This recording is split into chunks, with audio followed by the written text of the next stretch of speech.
that can be used through Gradescope.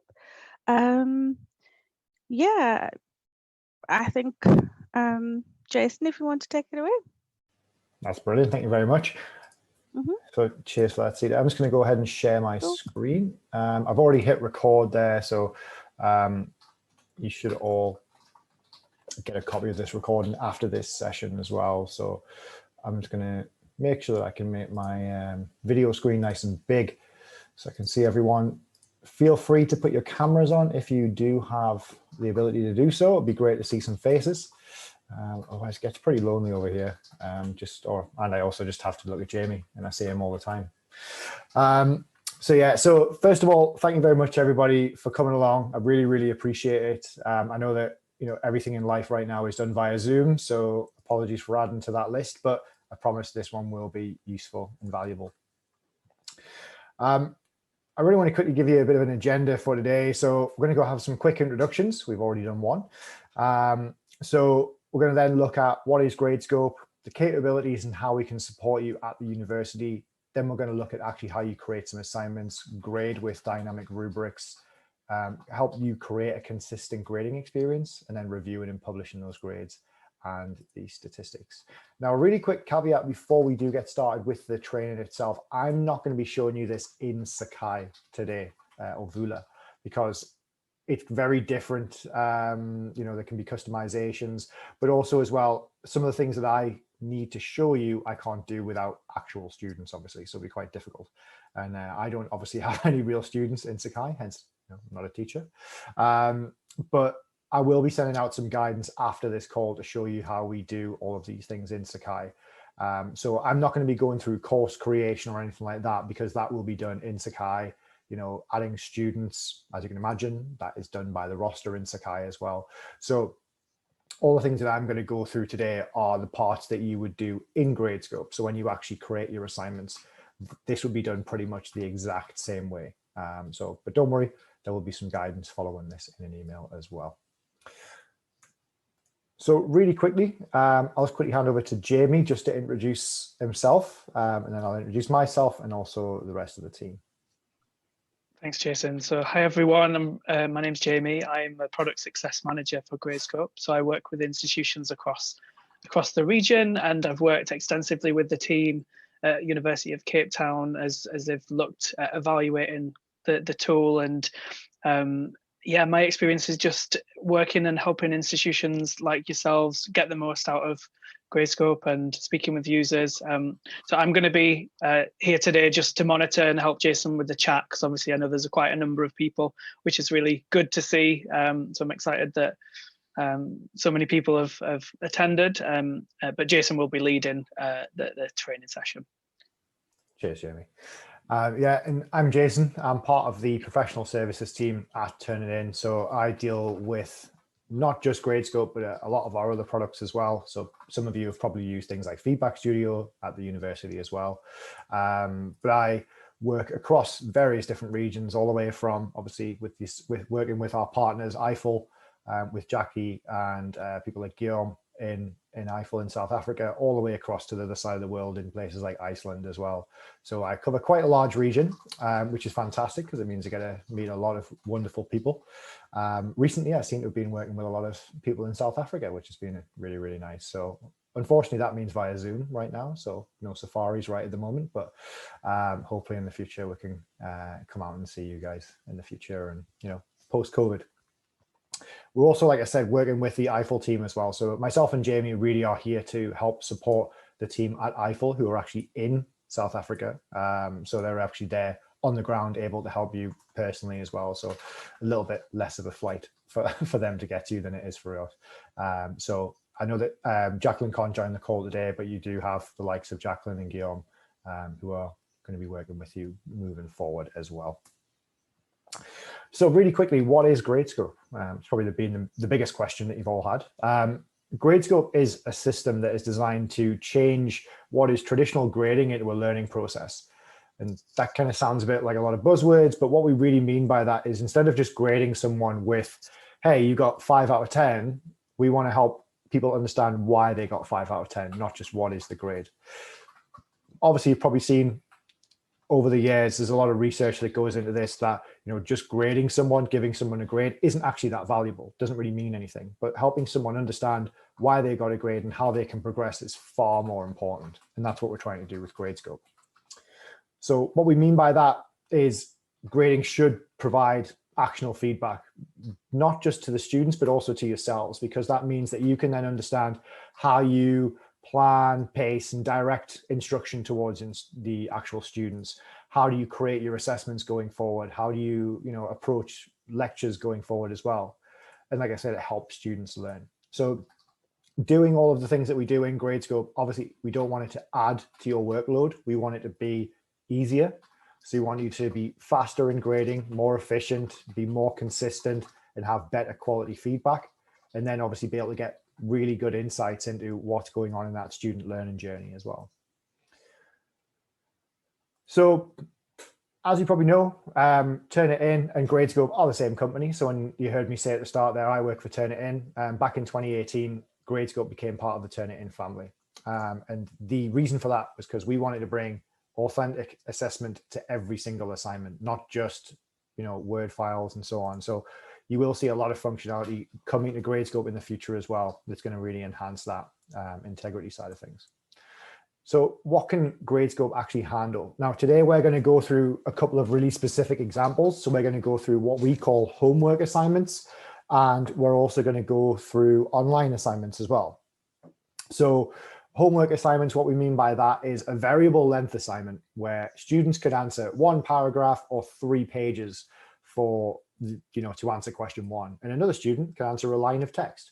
There's no specific way that they have to answer it. They just have to answer it. Online assignments, that's giving you the ability to do things like quizzes, short answer questions, multiple choice, file uploads, and various different things. But we can do a lot of other things. So we can grade computer science based work with code. I know we have a couple of people from computer science. We're not going to cover that today, but we may look at that in the future for those people who are specifically looking at computer science, because we don't want to confuse everyone and show you all how to use programming assignments. But obviously we'll cover that in the future. And as you can see on the screen there, multiple choice, handwritten diagrams, written exams, and coming soon as well, you're going to be able to upload things like essays. So uploading Word files, PDFs, PowerPoints, and so on. So there's a lot of stuff coming to Gradescope, like I said, but there's a lot of it already in there. One question that I get asked all of the time is, what can I grade this? Now, because we show specific examples, like today, I'm going to show you examples from mathematics. Now, obviously, there's a lot of you from mathematics, which is great, but just because I'm showing you maths doesn't mean that it can only grade maths. And if I showed you an engineering example, doesn't mean it can only grade engineering. The easiest way to explain this is it a piece of work that is written down on a piece of paper or even in a digital format?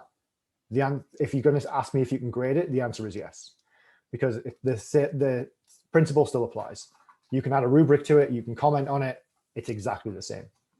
So if you're thinking about what subjects, if you're doing humanities, sciences, anything, it can grade that work. That's the important thing to note here. And the main things that Gradescope helps with are these key criteria here. So reducing grading time. Now, there's a few ways that we do that. We do that with things like dynamic rubrics. So being able to create rubrics as you grade.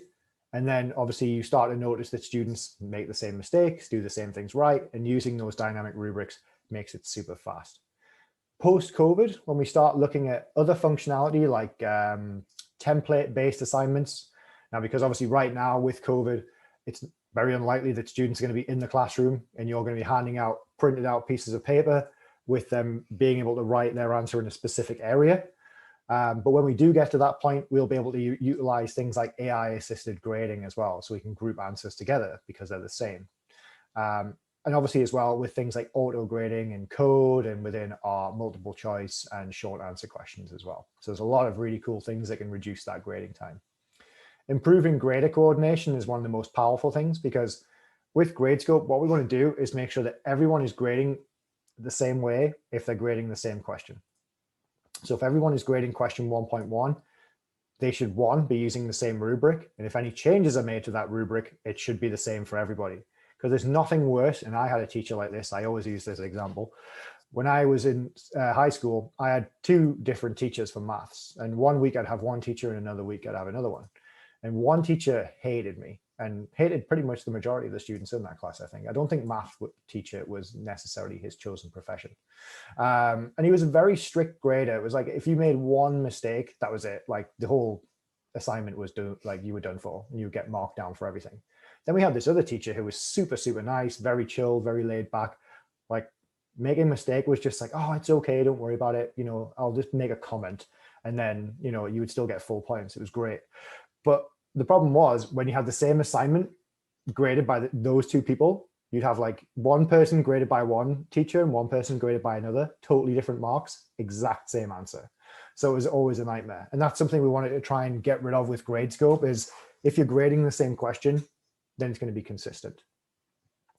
Speaking of consistency, obviously as well, we want to make sure that when we look at what's going on in our class, we look at, you know, how we graded and how that's impacted the students and how we can identify those knowledge gaps, because we have to look at what are the outcomes of this. So if there are students struggling with a certain aspect of an assignment, we can see that in the way that we've graded in our statistics. So we're not just giving you, hey, all these students got 5 out of 10.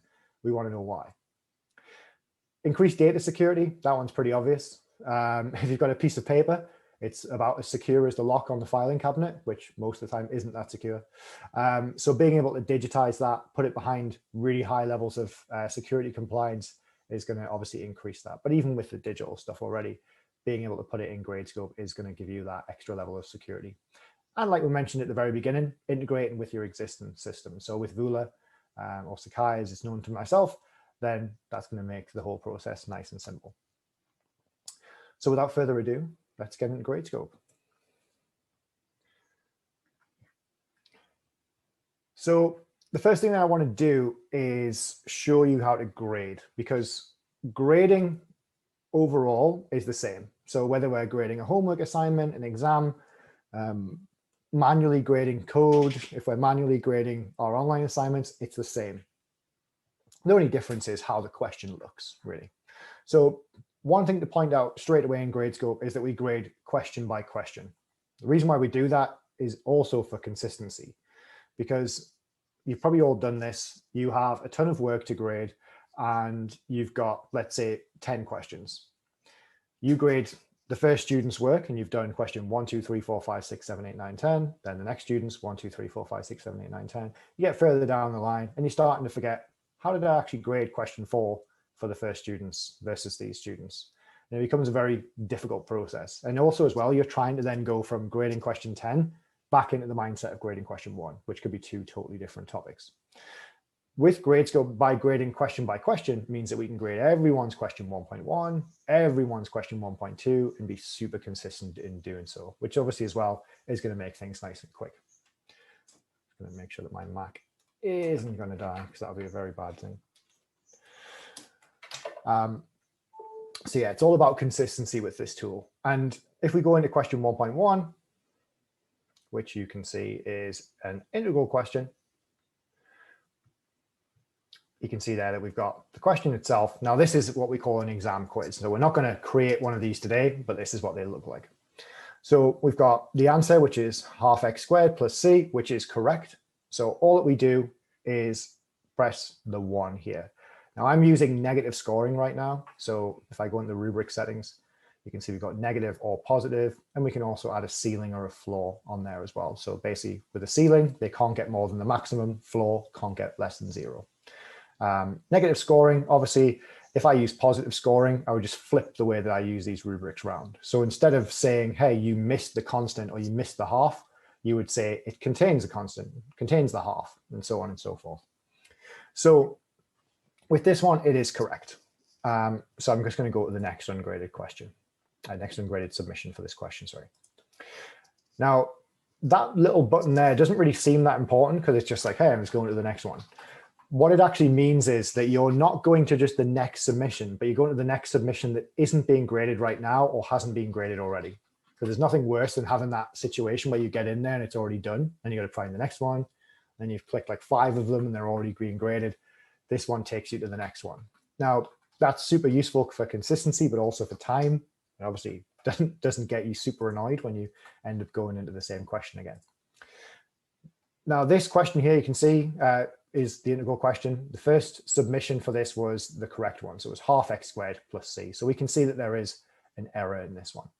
So we can do a couple of things here. Because we're grading one by one, which is what we would do with like homework assignments and so on, we can actually annotate on the document. So we can click this little T icon, and we can put in here that this is missing the half. And if you're familiar with LaTeX, if you know how to use that, then you can comment using that as well. So there we go, missing half. Now we don't have to do it that way. We can also use a stylus. So if you have a tablet and a stylus, obviously I have impeccable trackpad drawing skills. You can see there, you can draw in that half, and we can even highlight that with a little box around it as well, so the student knows what to look at. So I'm just going to go ahead and delete those. They probably don't want to see my drawings. And we don't actually even need to do that, because what we can do, and this is one of the main things about Gradescope, grading is feedback. And that's how it always should have been. It isn't, but that's how it should be. But with Gradescope, it is. So instead of just putting a rubric item in here that says incorrect, then what we want to do is we want to actually describe why it's incorrect. So first things first, I'm going to minus off the points. So I'm going to say this is -1 point. And the mistake that they've made is there is a missing half. So I'm just going to do the same thing that I did earlier. There we go. And then one thing to note, with Gradescope, there are keyboard shortcuts for pretty much everything. So if I just press the number 2 on the keyboard, that'll select the rubric item that I want to use. And instead of pressing next ungraded, if I hover over it, you'll notice that there's actually a shortcut. And I can just press Z on the keyboard, and that'll take me to the next ungraded one. So I don't really need to use the mouse that much, which is great for not getting RSI, something I wouldn't recommend. So this one is the same. So we're going to press 1 on the keyboard. We've already got a rubric item for that. Then we're going to press Z. This one here, we've now got a missing constant. So we can add another rubric item. And we're going to minus off, I'll be my old math teacher. Let's take off 2 points. So we press the 3, or we can press 3 on the keyboard to select that. Then we go Z for the next ungraded. And this time, this student has missed off the half and the constant. Now we don't have to create another rubric item for this. All we have to do here is combine number 2 and number 3 together, because they're the 2 mistakes. And then we've got our points. So we go Z. Now this time the student hasn't actually attempted the question. And you've all probably noticed that not attempting the question is the same points as attempting it, but missing the half and the constant, which obviously is a problem, because then we're not rewarding effort, which is a huge issue. For any of you who are familiar with Carol Dweck's work on growth mindset. So we're just going to put in here blank,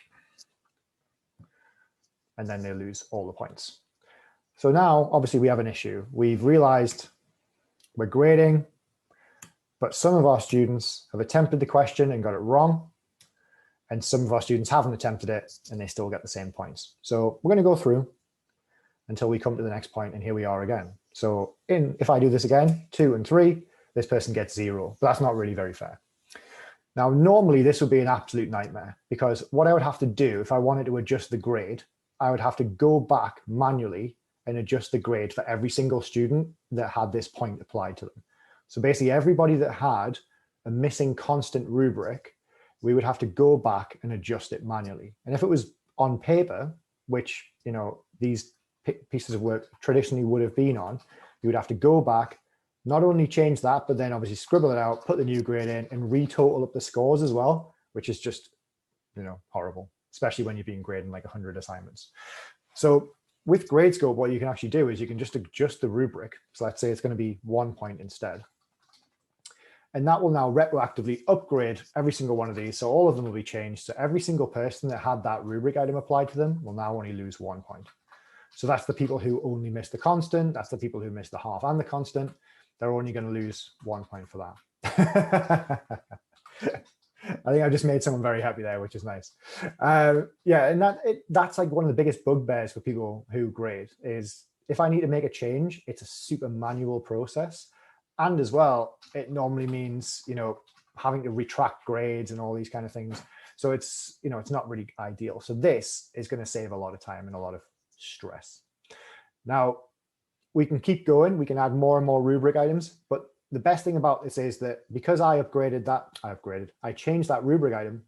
Let's say myself and Liani are grading, and we're both doing question 1.1. Because I just changed that, a little message would appear at the top of the screen and say that this rubric has been changed. So she would know that it's been done, and it would also update for her. So as soon as you go to grade any further questions, you would only lose, all of your students would only lose 1 point, and that rubric would be the same going forward. And then if you add more rubric items, I see those rubric items. If I add more rubric items, you see those rubric items. So it's completely consistent all the way through. We're both grading the same question right now. So why would we use different rubrics and different scoring? Doesn't make sense. So that's exactly why we do this in Gradescope. So we can just continue on, and we can actually now, because we pretty much have our rubric built out, we can just fly through this, and we can just go through. So 2 and 3, 2 and 3. You can see that a lot of people got that mistake there. So it would have been pretty harsh. 4, Jason, there's just a couple of points just to jump in, which I think would be good to address here. So yeah, sure. Someone was asking you just to go over that again in terms of, I think when you were talking about multiple graders and sharing the rubric. And then also someone's asking about positive grading. So if you could maybe cover that again. Yeah, for sure. You mentioned that briefly, but just maybe go into an example. Yeah, definitely. So first and foremost, with the multiple graders, what we mean by that is let's say there are 3 or 4 different instructors grading question 1.1 on the same assignment, then they would all share the same rubric. Now, the way that Gradescope works is that you have different rubrics for different questions, because obviously different questions will be graded differently. So when you create these rubrics, and we call them dynamic rubrics, they're created as you grade, because obviously the mistakes can be different. The things that people do correct can be different in different ways. So if there are multiple people within the same assignment, they all use the same rubric. Everyone can adjust the rubric, and everyone can add to, add more rubric items if they wanted to. In regards to positive grading, basically what we would do is, with negative grading, we start with maximum points and we minus points for mistakes. If we change that to be positive scoring instead, now this can be set up when you create the assignment. What will happen instead is you would start with minimum points, and you would then award points for correct things. So you probably wouldn't have a correct rubric item. You might have you could do, completely correct, for example. And in this case, that'll be worth 3 points. And then instead of missing half, missing constant, and things like that, we would have has half, has constant, and so on. We can also have a mixture of the two. So I could have a positive scoring rubric, but I could also still have items on that rubric that minus points off. So to give you an example, if I make this a positive rubric just for a minute. So correct would be 3, missing half. All I do is go -1. And then I go -1 for this one. And then this one is -3. Now, because it's a positive rubric, if I add a new point to it, it's going to go, okay, so if I don't put a symbol in front of this, so if I don't put a minus, if I put 1, that means it's going to award 1 point. So I can say, has, let's do X. Where is the little icon? It's here somewhere. There it is. Has X squared, for example. And then we would be able to go, boom, and that would award 1 point. And then we can say, but it's missing the half. So, and then we would add a point for has the constant, for example. So you can use it that way, and it works both ways. So whether you're using positive scoring or negative scoring, it's just more how the points total up. So you're either going from 0 to 3 with positive scoring, or 3 to 0 with negative scoring. Hope that makes sense. Are there any other questions that I've missed, Jamie? Yeah, thank you. I think when you do the grading on the right side, I think you go so fast, and I kind of lose you a little bit. All right, okay, no problem. So because it's tinier than the, so I can see the calculus clearly, and I can understand what you're saying, but the mechanics of how to actually do it on the right column is what I'm struggling with. Okay, so basically what we do, just to go over this a little bit more detail, is when we add a rubric item, which is this button just here, Yeah. we click add rubric item, and then in here, we change the points. So we click in where you've got like the 0 right now, then Yes. we either add or minus points. So because I'm using a negative scoring rubric, if I Yes. put a 1 in here right now, that means it's going to minus 1 point. When I've done that, I then add a description. So this is basically, you know, what is the mistake or what is the correct Okay. thing that's being done correctly. Does that make sense? Yes, it does. Brilliant. And then once you've added, so you can see I'm just going to delete that. Once you've added your rubric item, you then just use your keyboard to press the number that corresponds with that rubric item. So if this was correct, I would just press 1. If this was missing half, which is what the mistake is here, I would press 2, and that would give me that missing half rubric. And that upgrades for and becomes a template for the remaining ones, right? So this will be so basically this will be the rubric that we use for the rest of this question. So if because basically I've added in all of the things that are all of the errors that I've seen so far. If there was another error where the student put like 1/3 x squared, then I would put, you know, add rubric item, and then I just put, you know, 1/3 incorrect or something like, you know, I could put in whatever that would be, or should be missing half, or should be half, for example. I could add another rubric item in there. But so far, this is all the mistakes that we've seen. So by pressing Z, I can now go to the next one, and this student hasn't actually written it in the same place. So I'm going to press K on my keyboard. Then we have more keyboard shortcuts, just to see where there's extra pages. So it's on some scratch paper. And then I can see that the correct answer is actually up there. So I'm just going to go ahead and press 1 on the keyboard. And I'm happy to move forward from there. So then I can press Z. I can then press 3 because there is a missing constant. I can press Z. There's another person who's missed the constant. Press Z again. This person's missed the half. So I press 2. And I press Z to go to the next ungraded submission. Missing half again. And then we're done. So the way that Gradescope works, when you do those questions, when you're doing question by question, you've got this progress bar, so you can see how far through you are, but also as well, you can see who graded it. So you can see in this case that it was myself because it has my initials there as well. So if there were multiple graders, we would see multiple initials. Does that make sense to everyone? Well, it makes sense to me, yeah. Brilliant, no problem. Does anyone have any questions on the grading at all there?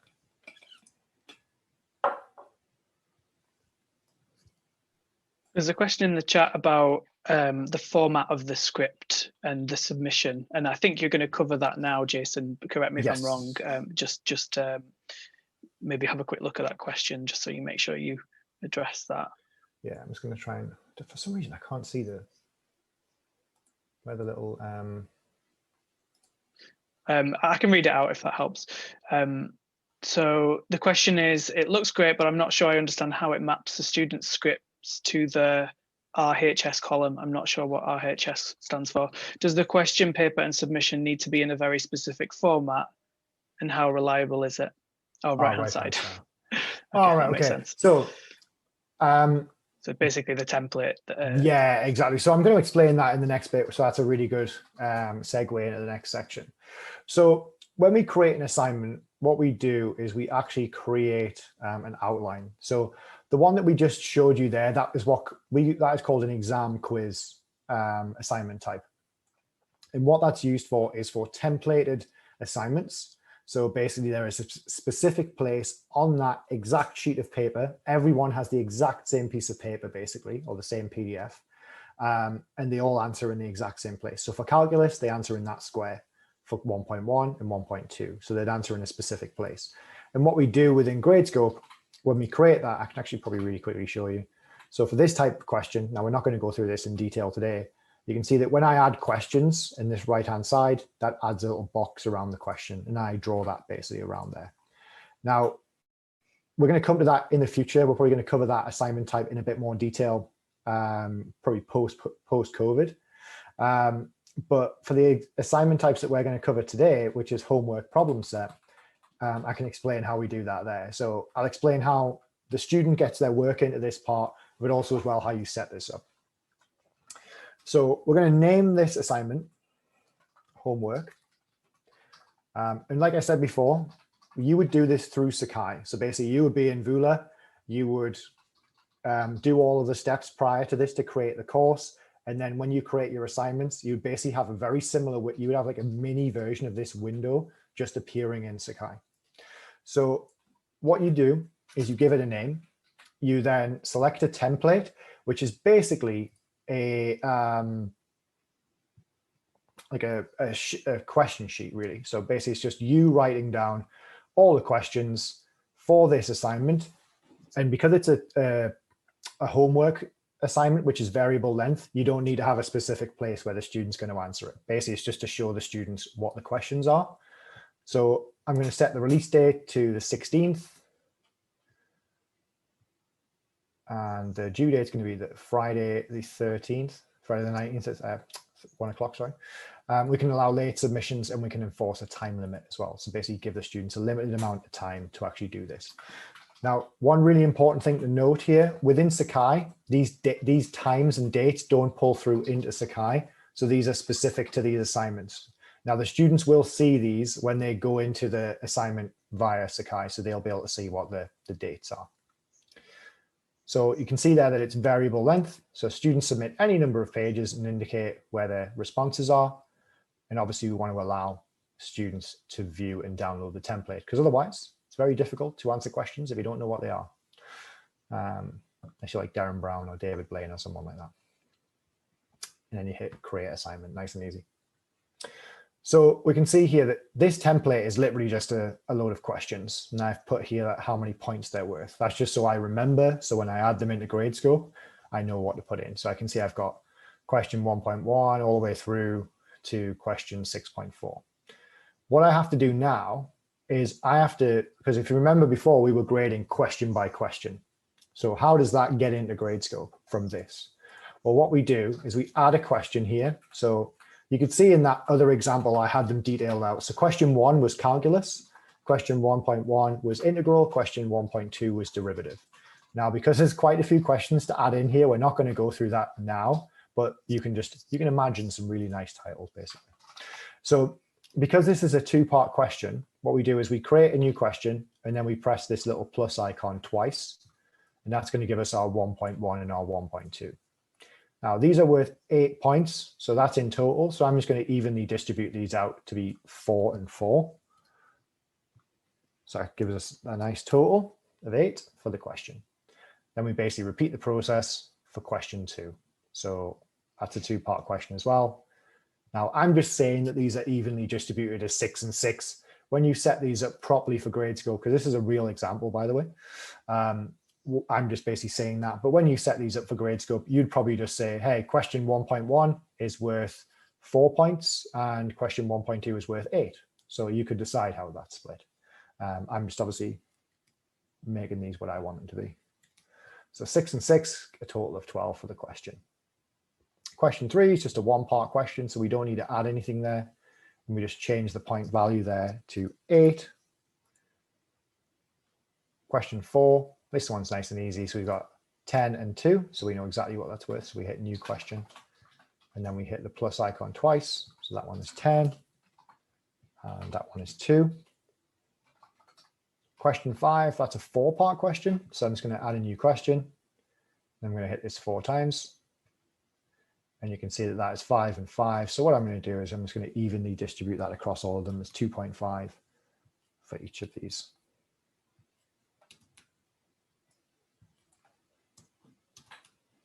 There we go. And then last but not least, question 6. So question 6 is a 4-part question as well. And that's worth 4, 8, 6, and 2. And like I say, normally you'll be able to add in, give the questions titles and so on like that. But we're just for the sake of speed today, we're just going to go through and do this here.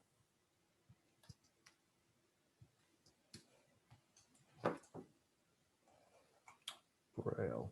Okay, so we've added all of those in, and now we're going to save the outline. Now, once we've done that, and once it hits the release dates, students will be able to go in there and submit their work and obviously see the questions and so on. But for the students to actually get their work in, that has to be done by them. So we're going to show you a student perspective now. So if I just go in here, this is what it would look like as a student. Once again, they would go into this through Sakai. And then when they go into Gradescope, they'll be able to see their assignments that have been set. So we can see here that I've got a homework assignment. I haven't submitted anything, and it's due in 1 day and 23 hours. So I'm going to click on that. I'm going to click to download the homework PDF. So basically that is the stuff that I need to complete this assignment. And it's literally just that PDF. So if you wanted to, when you're uploading that PDF, you could literally just write it down with a pen, write all the questions down in pen on a piece of paper, take a picture of it, convert it to a PDF and upload it. That could be your PDF. Or you could make it in Word or whatever, and then write it up in there, save it as a PDF, upload it to Gradescope. Super, super simple. But for the student, all they're using this for is to read the questions. So they're like, right, okay, great. That's fantastic. Brill, I'm going to go and write those out. Now, one thing I have to mention is sometimes students don't have great Wi-Fi, or they have an issue uploading online because of, internet speeds and so on. So just to make sure that students can actually submit, what we recommend is if they have internet issues, is that they just email or WhatsApp or message the actual images of their work to you if you have a better internet connection, for example, or just to show that they have obviously uploaded that work.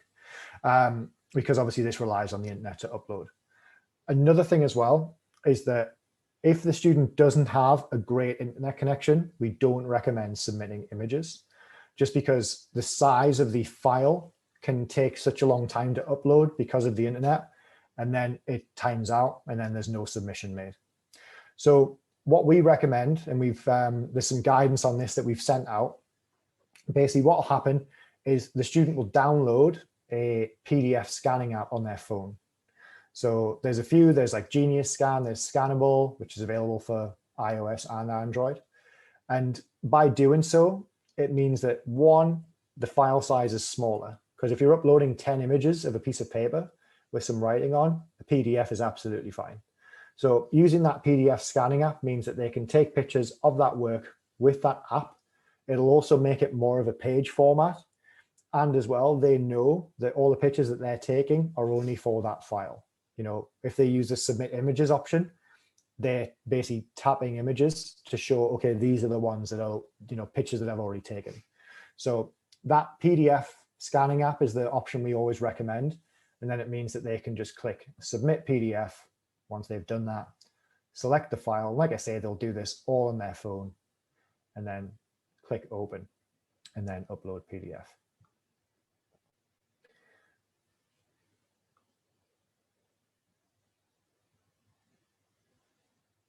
So with this one, it's always good to make sure that, you already have these kind of questions preset. So you've already got a template. That's what this is really good for.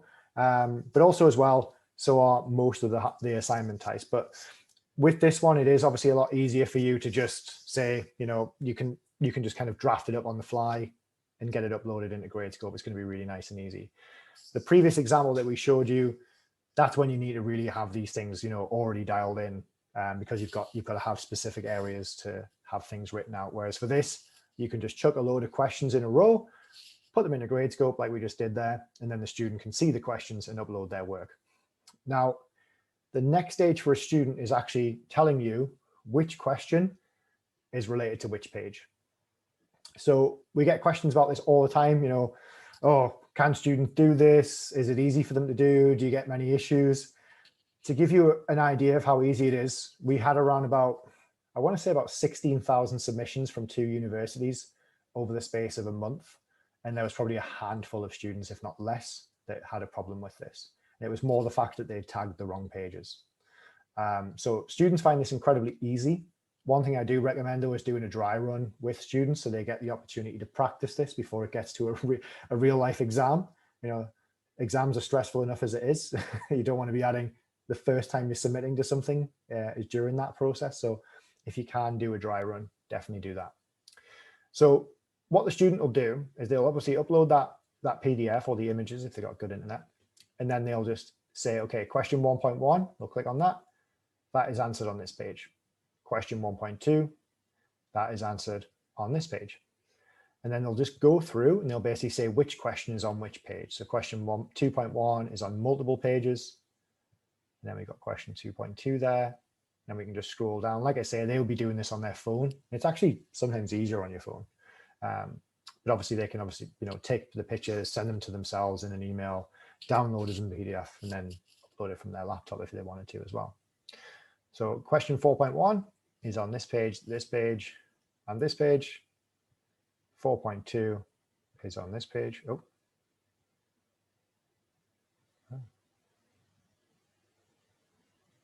Made a mistake there.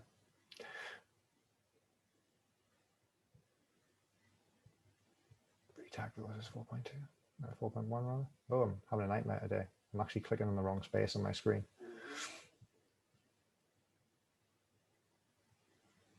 There we go. Then 4.2 is here. 5.1 and 5.2 are on the same page. So 5.1 and 5.2. The student could literally answer every single question on one sheet of paper, and they could just click that same sheet. So, question 1.1 all the way through to 6.4 could all be on the same page. That's not a problem. But for this, the idea behind this is that the student is able to show us where this is for a few reasons. One, for you to make the grading process easier, because then you don't have to go and search through and find which page is on, which question's on which page. But also as well for the student, it's going to help them understand which rubric applies to which question. So they're going to, if you just graded a piece of paper and then gave grades at the end, they're not really sure which question it is that relates to which rubric. Whereas with this, they're going to have complete transparency. So 6.3. Another really common question, what happens if the student doesn't tag all the pages? Well, if they don't, so you can see I've left 6.4 and I've also left page 19. If I click submit, you can see I get a little message there that we don't have anything. So I've missed question 1.1 as well. So I'm gonna go right up to the top. That is not there, that's there. Question 1.2 is there, that is not there.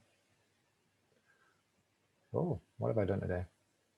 2.1 is there. There we go. And then we have page 19, obviously was also missing. So I'm going to tag that as 6.4, makes it nice and easy. And then I hit submit. I don't get any messages this time because it's been successful. So it's pretty hard to get it wrong. You do get notified. Even I got it wrong there and I still got notified, which is good. So that's what it looks like for the student. They get everything uploaded and then boom, it's in there. And then we can start grading it. So that's what the student's view is. Now for the grading process, as I said before, it's exactly the same. So if we just go to grade submissions here, you can see there that it's labeled out question 1, 1.1, 1.2, question 2.1, 2.2. So if you remember question 2.1, that was over a load of pages. So let's click on that one. So we got that question there. We can then grade it. Click next ungraded. That one's done. Let's go to question 4.1. There we go. It's going to load up in a second. So you can see I've made a mistake at the tagging of the pages. My bad. It's not loading up very quickly. There we go. So it's going to show me all the questions that I've tagged for that page. And it's only going to show me the ones that have been tagged. So I can't accidentally go through and start looking at question 5 and 6 and so on and so forth. So I just go ahead and grade that one and go to the next ungraded. And then it's exactly the same. So the great thing about this is normally you would have a big stack of papers and you'd be flicking through trying to find which one is being answered on which page. This is going to make this so much easier. So if we look at all of this, you can see we can only see, even if I click back, I can't see question 6.1. If I click forwards, I don't end up on 6.3. So the grading process is exactly the same, but it's just important to note that when you're grading question by question, just have a look through the pages to make sure that you've checked all the pages that relate to that, because there could be multiple pages relating to a question. But it's going to save you a lot of time. And it's going to mean that you don't have to have that horrible process of searching through and trying to find where question 5 is being answered. And then you put the paper back in the wrong part and then the whole thing's just ruined. So this is going to make life a lot easier. But I just want to double check. Does everyone understand how creating that looks and how the students would actually submit that as well?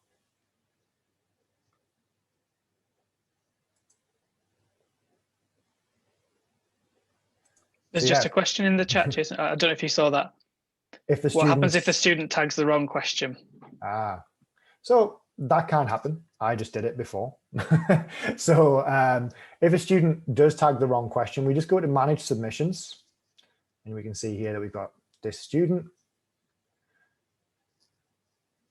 And then we just go reselect pages. So we can actually reselect the pages on behalf of the student. So if we have a look through here, we can see that question 1.1, yep, that's correct. Oh, there's a mistake there. So that is not question 2.2. That is actually question 2.1. So I'm going to add that there. That is question 2.2. That is question 3. And then it's right. So there we go, 4.1, and go through, check it all. Yep, I am happy with that. Great. So then I would just basically go in, click that submit again. Then when we go into grade the submissions, everything will be in the right place. So if we go back and have a look at, let's say 1.2, which was in the wrong place earlier, now we can only see question 1.2. So we can always go back and do that. You can always look at the all page view as well. So if you click on all pages, you can then click through and select certain pages to see them full size. So you can see that there. We're still grading question 1.2 right now, but it allows us to look at question 1.2 and then go all the way through. So we're in the all page view right now. So that allows us to then just go through and check all of them. But obviously we don't want to do it that way. We're looking at it based on question by question. So you can see there, because I've gone back to that normal view now, I can only see question 1.2, but we do have the option to check that all page view just if you want to be sure. Brilliant. I can see Jamie's already answered the question about the time limits. Now the time limits I'll come on to in a second, but since there's no questions, we'll move on to the online assignments. So online assignments are really, really useful. They are probably one of the most rapidly changing assignment types as well, because we're adding new features to it all the time. So if I go to create assignment, once again, you would just do this in Sakai. So we go online assignment and you can see it's in beta. Now, short story about that. The reason it's in beta is we were going to add a lot more functionality to it, which is kind of where it's at right now before we released it. And then a little thing called COVID happened. And we really realized that, people need the ability to do all of these things online. So we released it a little bit earlier and gave people access to it. So it's still in beta, but it just basically means that we're going to be adding more and more functionality to this in the very near future as well. So you will see some nice little extras in there. So I'm just going to call this online. Very original, I know. The release date, once again, let's put that as yesterday. We'll keep the release dates and the due dates the same. We can, like I say, we can allow late submissions if we want. We can put that in there. This one I am going to enforce the time limit on. And we're going to say that it's 5 minutes. Fastest quiz ever. And like we can enable group submissions in there as well if we want to do that. So I'm just going to go ahead and create the assignment. Now with this one, this is when you actually set these templates up in the assignment itself. So you don't have anything pre-created here. You just create this from here. So what we have with the online assignments is basically multiple different types of questions. So we have the ability to have short answer questions, multiple choice, select all, file uploads, and free response.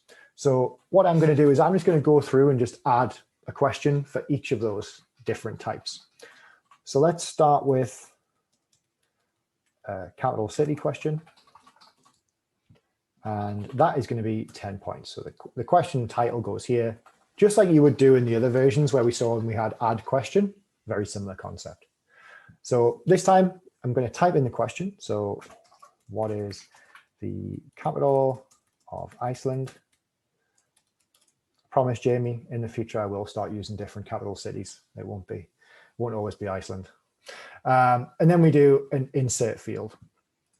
So like I said, I'm going to go through and give you kind of an example for each one of these. So we'll start with short answer. So I click that. You can see I've got a little area here, which is when that shows up for the student, that'll be the box they answer in. And then I've got the word answer. Now, short answer questions can be like a couple of words. They can't really be a sentence or anything like that, overly complex. It's like 1 or 2 words for auto grading. So what we do is we just change the word that's in brackets. So right now it says answer. I'm just going to change that to Reykjavik. And the student, if they answer that correctly, so if they type in Reykjavik, whether that's capitalized or not, so we can make it so that this is not case sensitive. It is spelling sensitive, but if the student writes in Reykjavik, then they will get full points. So this is the only time really when we come to auto grading, whether we get a correct or incorrect rubric item. Everything else, obviously we want to be a lot more descriptive, but for these kind of questions, correct and incorrect is fine. Because otherwise you would just have a rubric with, no, it's not this. No, it's not this. you know, it's either it is the capital city or it's not. So we can add a sub question if we wanted to. So if we wanted to have a 1.1 and a 1.2, it's exactly the same. So I'm just going to add a question 2 for this one. And we're going to go with, let's say science. And it is worth, let's say 15 points. And what I want to do is please explain the function of serotonin in the brain. Any scientists, please don't judge my answer. We then do insert field and we'll go free response. So basically, there's no specific answer to this question that we are looking for. We're looking for a more complex answer. You know, it's not going to be one word. We want to have, you know, the students write as much or as little as they like. Obviously, the longer the answer, hopefully the more descriptive it is. Then we move on, we do question 3. So we're going to go with this time. So we've done free response. This time we're going to do airports. And this is going to be worth 100 points because no one can travel right now. So I'm going to say, what is the main airport?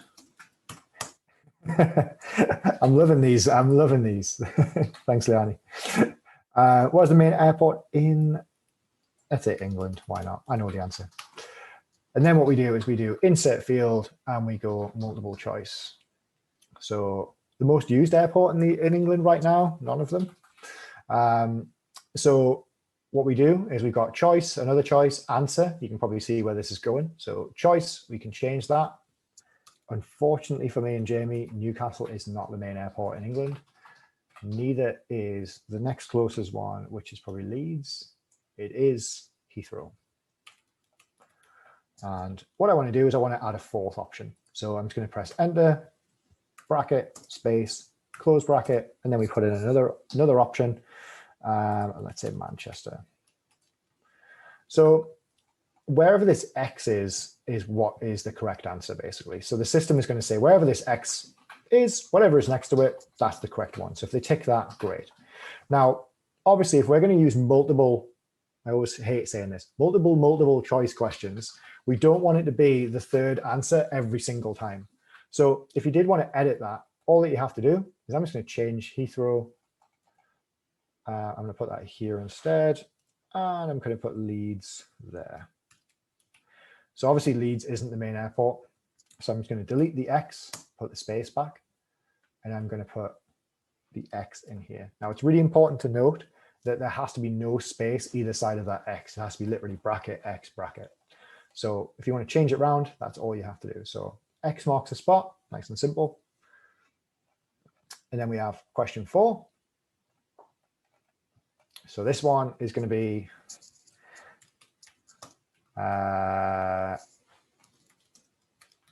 more airports. So what are the main 2 airports? Let's go with 2. Are the main airports in Scotland? Once again, none of them right now. Then we do insert field and we can do select all. So select all is very similar to multiple choice, except for you can have multiple correct answers. So in this case, it is square brackets and a capital X. So exact same setup. So this time I'm just going to change these to Edinburgh, Lossiemouth, not a civilian airport, and then Glasgow. I can't spell Glasgow. And then we'll add another one in with a square bracket. So it's exactly the same concept.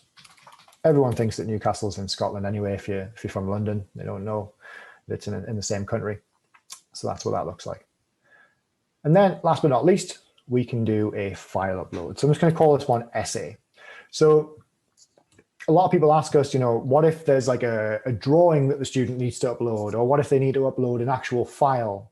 Then what you can actually do is just upload your file, for example, and then we do insert field and we just select file upload.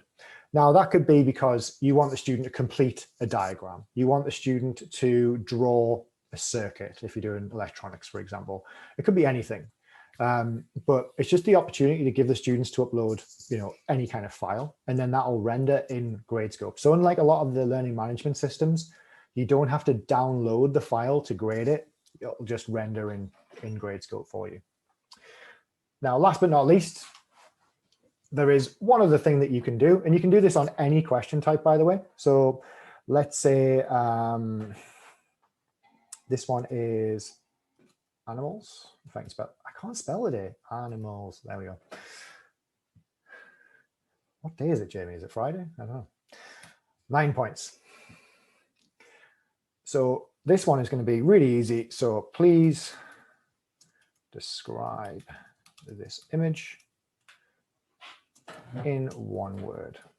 You all look like you're a fun bunch, so I can do something slightly less serious. So we're going to upload an image this time. So we can upload an image to pretty much any of these. So any question, you can upload an image just because it makes it more descriptive. So it could be an image of a molecule and someone has to explain what the molecule is. In my case, it is definitely not. And I'm going to make this a short answer question. There we go. I'm loving how many of these like sticker things that you've got, Leanne. I'm loving this. And I think the only correct answer is amazing. There we go.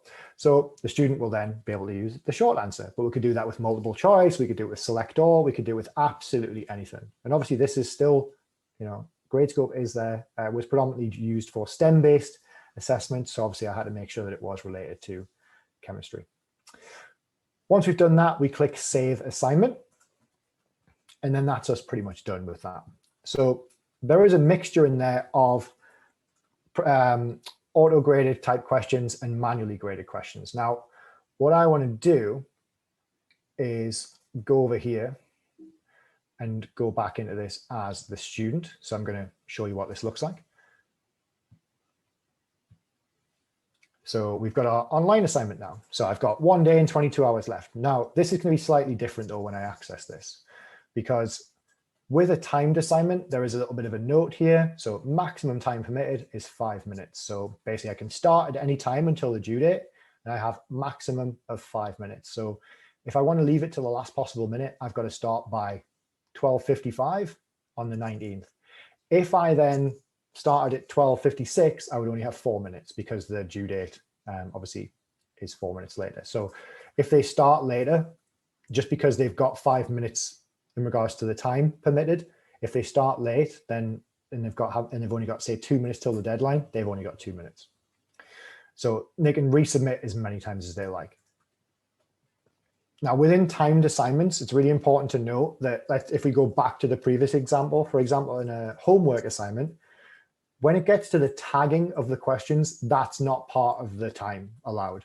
As long as the student has uploaded, so they've clicked that upload and the file itself is uploaded, that is what we count within it. So as soon as that file is uploaded, it's done. So what is the capital of Iceland? It is Reykjavik. Please explain the function of serotonin in the brain. It is a neurotransmitter.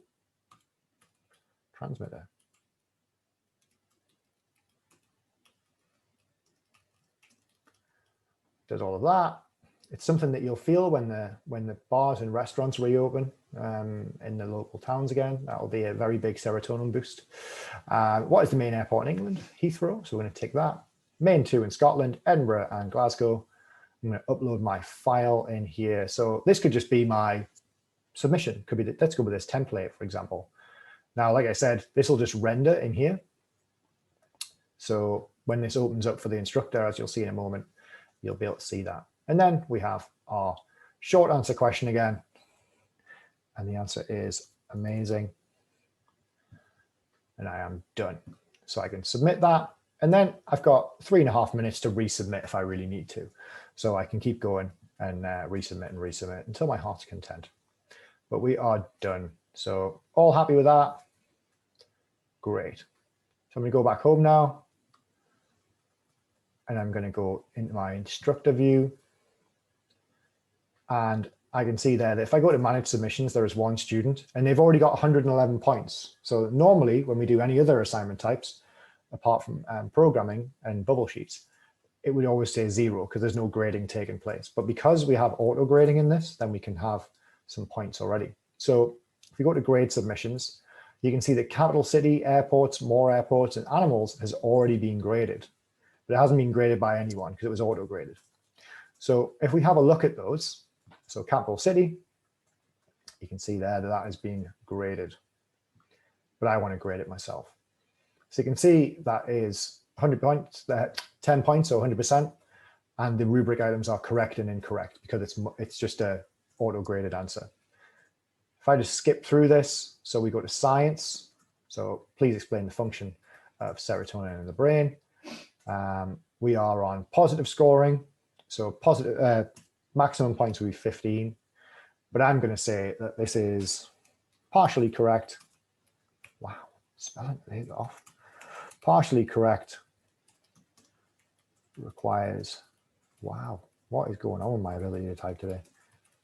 Requires more info. So we're going to give them, let's give them 7.5 points. Why not? There we go. And then we can go to next ungraded. So obviously we will go to the next student who has submitted question 2 and so on and so forth. So that one is 100% done. The airports question, 100 points. If we have a look at that one, we can see that that is correct. Question 4, which is multiple correct answers, that's also correct. Question 5, which is that essay. So you can see there that I don't have to download anything and I can actually even click per question if I wanted to, per page, sorry. But I can see that there. So I could actually grade that without having to download it, but I can download it if I really wanted to as well. And we're going to say that that is correct. The reason why I'm having to manually adjust these, by the way, is because my course is done as negative scoring, and I've obviously got positive scoring rubrics mixed in here. So I would have, before I set this up, I would have changed that.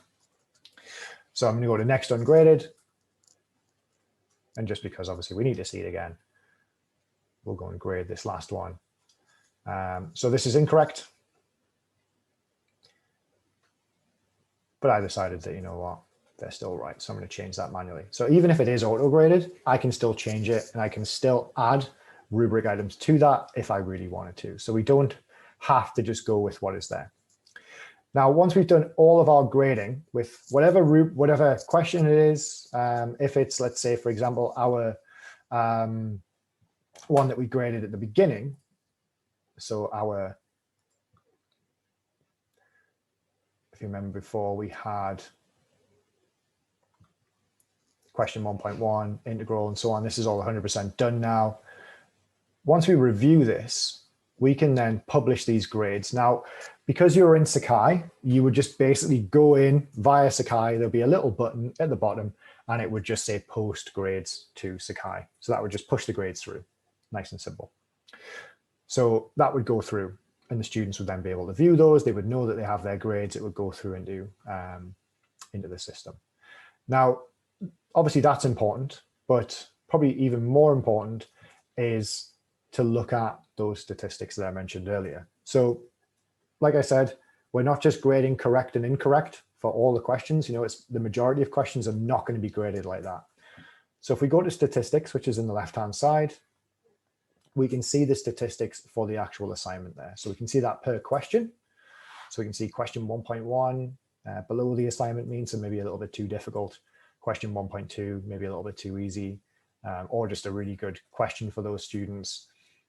We can even tag questions. So you can see here I've tagged question 1.1 with algebra and maths, and I've done the same for 1.2, tagged number 2 with geography, and so on. So if I want to look at this per tag, it gives me a bit more of information on maybe subject matter. So I can see that students are nowhere near as good at chemistry as they are at geography. They're over 10% better at geography. So that means to me that more of a focus has to go on the chemistry than the sciences in general. So that's what we need to look at. So if I switch back to show it by question, what we can then do is then go into a little bit more detail. So if we click on integral, so that's the question that we graded, we can see that we've got 20% of students got 0 points, 20% of students got 1 point, 45% of students got 2 points, and then 15% of students got maximum of 3. So pretty low, but we want to know why they got that. So why did 45% of students only get 2 points? Well, let's have a look. So if we look at the rubric items we used, we can see that 45% of students had the missing constant rubric applied to them. Ties in pretty well with that number right there. We then have 40% of students had the missing half. We had 20% of students didn't attempt the question, and only 15% of students had that correct rubric item applied to them.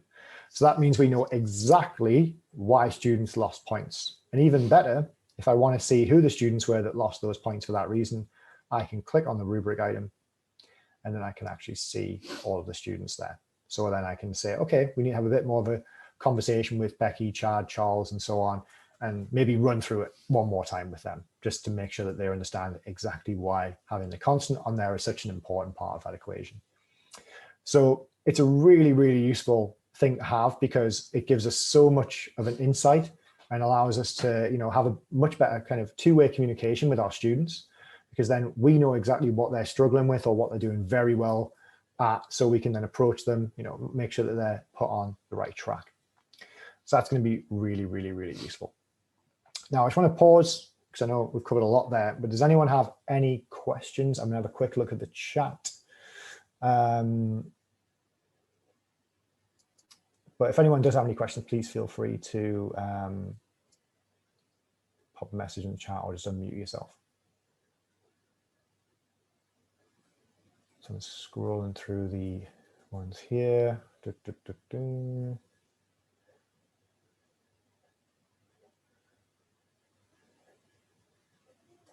Text.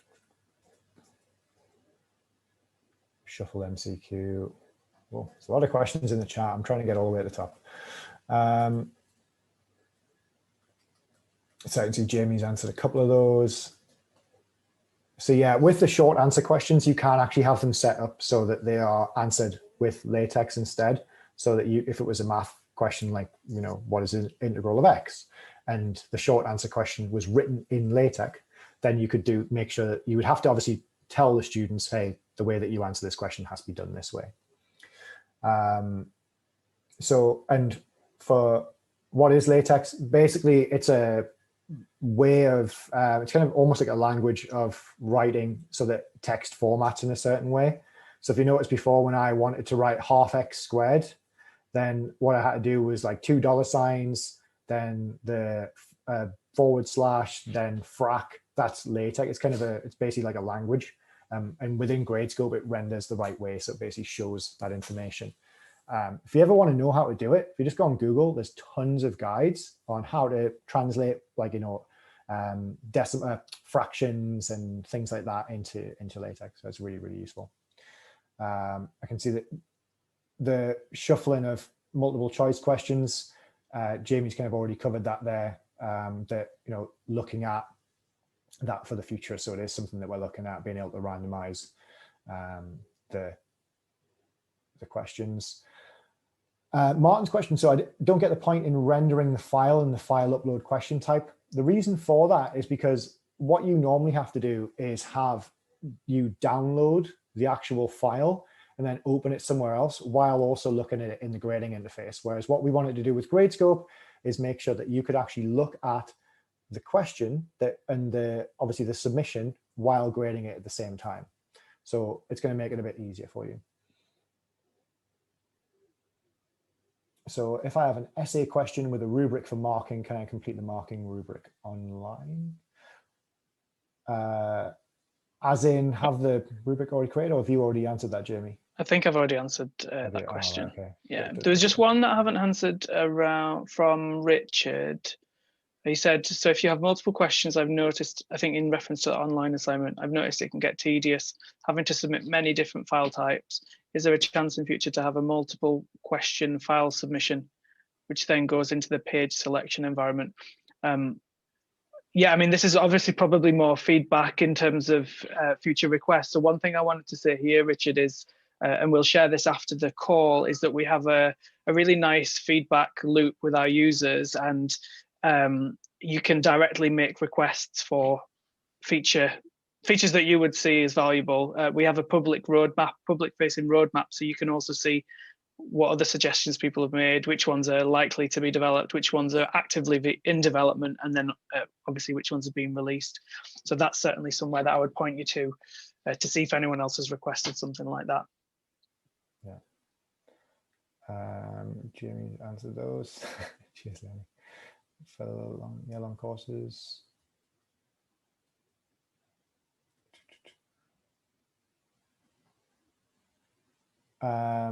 I'm not sure about the question in regards to, does it support microscope equation editor?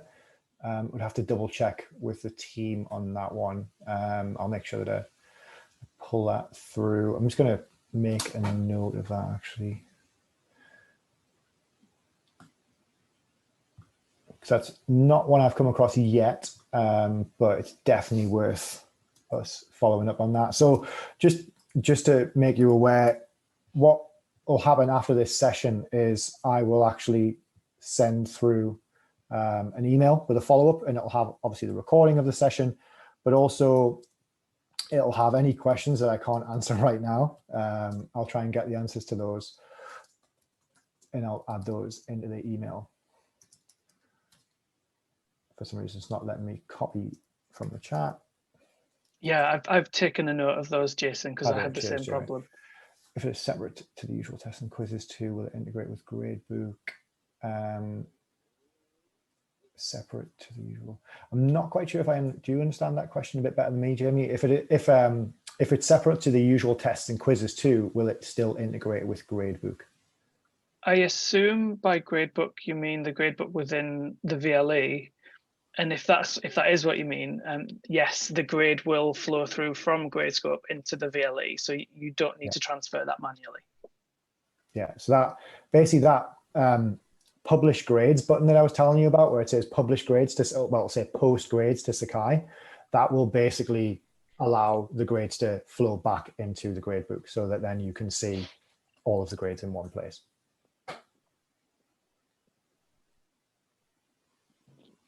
Great question. Okay, so do we have to add Gradescope as an external tool in Sakai? Yes. So when you set up the assignment, so it's as you probably, since you know what external tool is, Gradescope integrates via what's called LTI. So you would, when you create your course, you would basically add Gradescope to that, and then when you create assignments, they'll be like Gradescope will be in that left-hand side panel, because it'll be added as an external tool. You'll click on Gradescope and then you'll add your assignments exactly how I just showed you there. So hopefully that might make a bit more sense now that you know what the external tool is. It'll be done that way.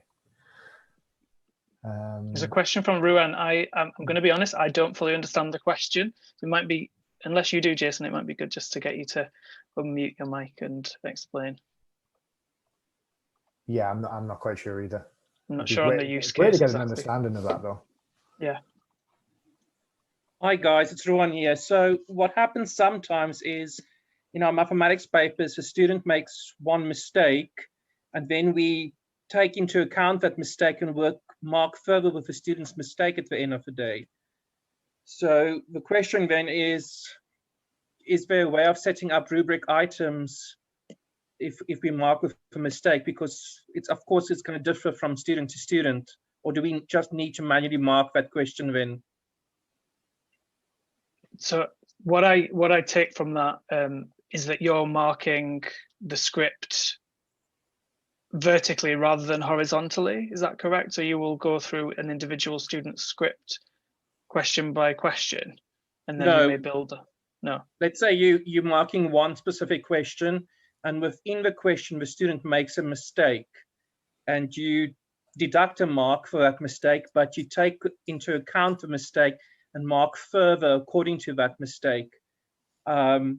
The thing is, how does one then set up your rubric items? Or do you just need to mark manually the question then further by using a stylus, for example?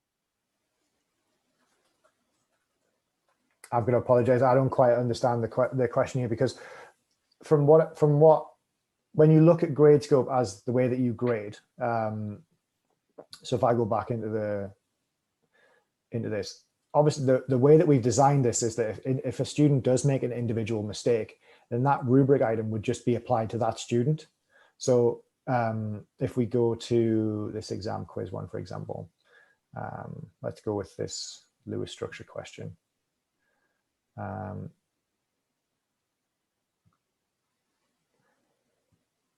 So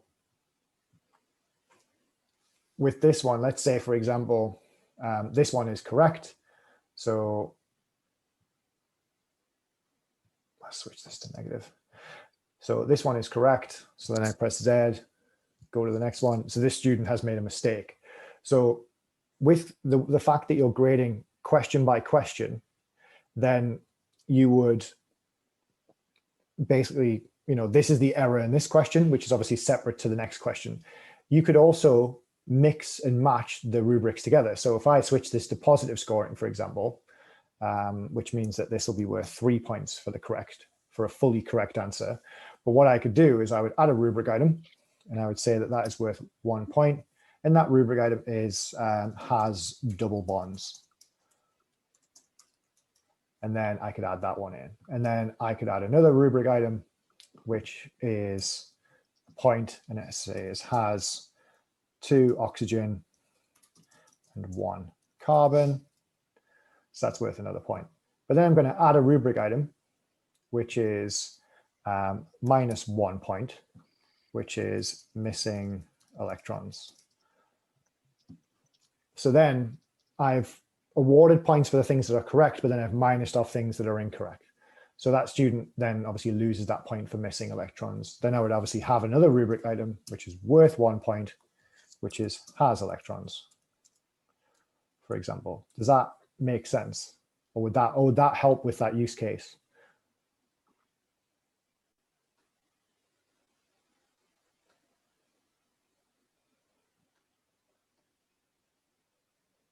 If not, I would recommend, just to let you all know, we have a help team, a customer happiness team, who are really good helping you figure out how to translate your specific marking use cases into Gradescope.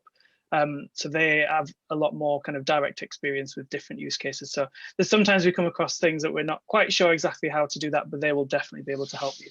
So I would recommend, if we haven't answered that question, get in touch with us. We'll send the details after this email, so you know where to go for those more kind of technical questions.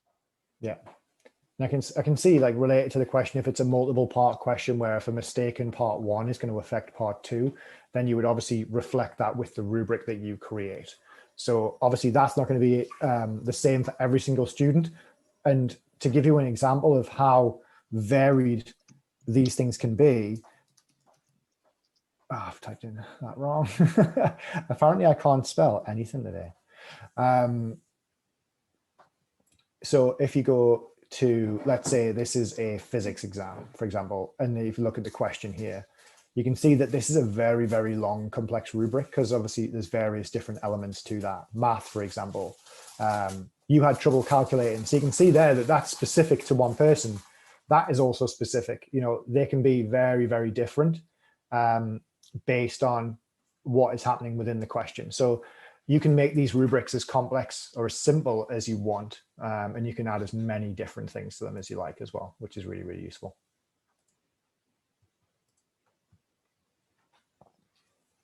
I just want to go back to one of the questions from earlier. So it was Sarah. I don't know if you're still here, Sarah, but she was asking around how Gradescope integrates with, hi Sarah, with Turnitin plagiarism check-in, i.e. the kind of student paper database. So a quick answer to your question is that they are completely separate at this point. So I would view them as separate capabilities. So none of the work that's getting submitted to Gradescope is going to be added into the Turnitin database. We are working on allowing and facilitating a similarity check within some parts of Gradescope, but obviously you'll be able to turn that on and off depending on the need.